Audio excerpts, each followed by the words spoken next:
Yan na, yan na, yan na. O yun na, kuha na. Gumagalaw ba? Hindi naman mabigat eh. Kakagis lang. Naluka ako sa inyo. Gagalaw yung ano niya tali pag may kumain.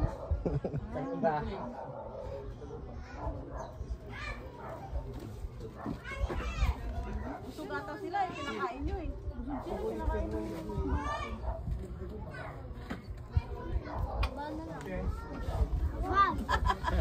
Wag na. Gumalaw na, gumalaw na. Iba pa lang gumalaw. No.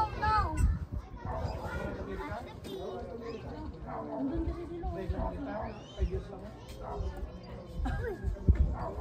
Ayan na, ayan na, ayan na.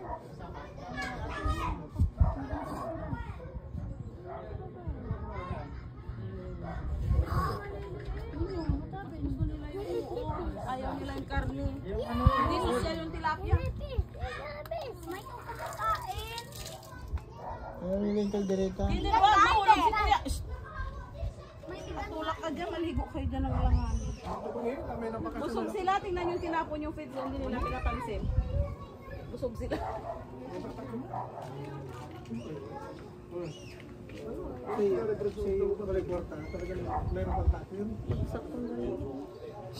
Wala kayo dyan. Basta kami matulog. Pagising inom ulit. Nag-charge lang pala nung. Kasi batuin.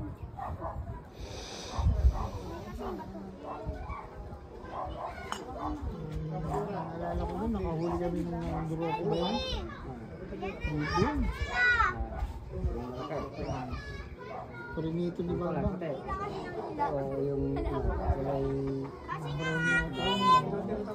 kulay Kain pa yan eh. Prinito ni Baba. Babang ba doon yun? Sos pa yan. Sos lang na. Ano ko yan dati? Tilapia. Tusok ko yan dati.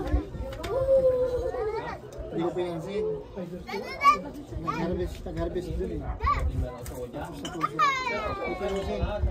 After 1 week. Ang laki na dito. Pulang pula. sakit nun. Baga naglalo. Oo, binuksan. Ang lalim. Yan yung mami niya. Ito ko yung laman ko ito. Oo. Ginawa ni pinagata ako. Pinakagat ako sa ulan. Kumuha ng asin. Sinuno ng asin. Gagamit ako. Grabe. Kasuro. Sabi sininda ng puso. Nagkaman. Kumain ako. Siguro. Kumain ako. Buti walang ano. Peklet. Oh. Wala na. Na ano siya no. Hindi katulad dito pag nasugatan tayo piglat. Ito kasi sa pay. Hindi ba nagpapalat? Laman kasi no. Ano pala yun? May naiwan na yung sa dulo ng tirik, di ba? Tilapia kasi pag Buti nagamot. Hindi, ano kasi ano eh, parang pilay-pilay na ako. Kasi hindi na ako. Tinigyan nila. Sabi mo yung tilapia. Ay, saan ko ang tilapia? Alam na nila eh. Tilapia kasi paging uli. Busog yung tilapia. Ang dami na kalutang na feeds eh.